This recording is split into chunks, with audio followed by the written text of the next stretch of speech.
7월 31일 KMA 뉴스브리핑입니다. 전국 병원의 전공의들이 의대 정원 확대 및 공공의대 설립에 반대하며 내달 7일 총파업을 예고한 가운데 의대생들도 집단 행동을 선언했습니다.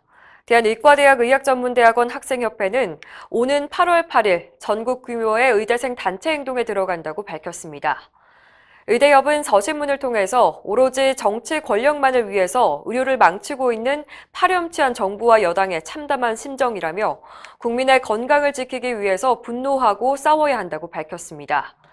의대협 대표들은 어제 국회를 방문해서 자신들의 입장을 전달했는데요. 오늘부터 국회 앞에서 집행부가 돌아가며 1인 시위에 들어갔습니다. 이와 함께 전국 의대생들을 대상으로 연대 서명운동을 시작했습니다. 의협을 중심으로 한 의료계 총파업 투쟁에 예비 의사인 의대생들이 가세하면서 파급력이 더 커질 것으로 보입니다.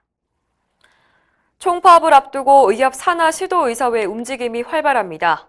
부산광역시 의사회는 최근 지역 내 대학병원 전공의와 의대생들과 함께 정부의 4대학 의료정책에 맞서서 함께 투쟁할 것을 다짐했습니다. 대전과 대구, 경북, 전남, 그리고 경남, 광주시 의사회도 잇따라 전공의 의대생 연석회의를 열어서 의대 정원 확대 등 정부 여당의 일방적인 정책 강행의 문제점을 공유하고 대응 방안을 모색했습니다. 오늘 저녁에는 충남과 충북의사회, 내달 3일에는 강원도, 4일에는 전북의사회도 연석회의를 가질 예정입니다. 서울 등의 다른 지역 의사회도 전공의와 의대생들과 일정을 조율 중입니다. 경북의사회 연석회의에 참석한 한 전공의는 젊은 의사들이 현 사태에 대해서 많은 관심을 갖고 있다며 정부 정책의 문제점을 주변에 널리 알리겠다고 말했습니다. 대한의사협회와 야당이 정부의 의사수 증원 정책의 문제점에 공감대를 형성했습니다. 최대집 회장과 한희철 한국의과대학 의학전문대학원 협회 이사장 등은 최근 미래통합당 주호영 원내대표와 강기훈 보건복지위 간사 등과 간담회를 갖고 정부가 일방적으로 밀어붙이는 4대학 의료정책의 부당성을 지적했습니다. 이 자리에서 주호영 원내대표는 공공의대 설립 추진 등은 의료계와 충분한 논의를 거쳐 추진하는 것이 바람직하다고 말했습니다. 이날 최대집 회장은 통합당 김미애 의원도 만났는데요. 4대학 의료정책의 문제점을 사회적 중심 의제로 끌어올리기 위해서 강력한 대정부 투쟁을 전개하겠다고 말했습니다. 이에 대해서 김미애 의원은 로스쿨 제도를 예로 들며 정부의 의사수 증원 정책이 실패할 것이라고 밝혔습니다.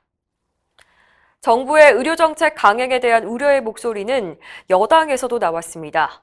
더불어민주당 신현영 의원은 어제 보건복지위 전체회의에서 의대 정원 증원과 의대 신설, 한방첩약급여와 추진 과정에서 당사자인 의료계와 소통이 부족했다고 보건복지부를 질타했습니다. 그러자 박능우 장관은 의협의 총파업 계획 때문에 걱정이 많다며 과격한 행동으로 의사표현하지 않아도 의료계 의견이 반영되도록 노력하겠다고 답했습니다. 한편 의대 신설 지역으로는 전라남도가 유력한 것으로 알려졌는데요. 통합당 강기훈 의원은 자신의 지역구인 창원에도 의과대학이 필요하다고 주장해서 의대 신설 논의가 지역구 챙기기 양상으로 변하고 있습니다. 코로나19 대응 강화를 위한 감염병 예방법 개정안이 어제 여야 합의로 보건복지위원회를 통과했습니다.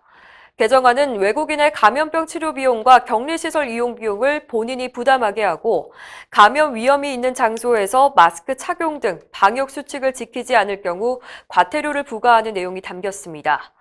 또 의사 판단에 따라서 감염병 환자나 의심 환자를 다른 의료기관으로 보낼 수 있도록 했는데 이를 거부하면 과태료 등의 불이익을 주도록 했습니다. 감염병 사태가 발생하면 지자체가 의료기관의 병상 등을 동원할 수 있도록 하는 내용도 포함됐습니다. 이상으로 뉴스브리핑을 마칩니다. 자세한 사항은 의협신문을 참고하시길 바랍니다.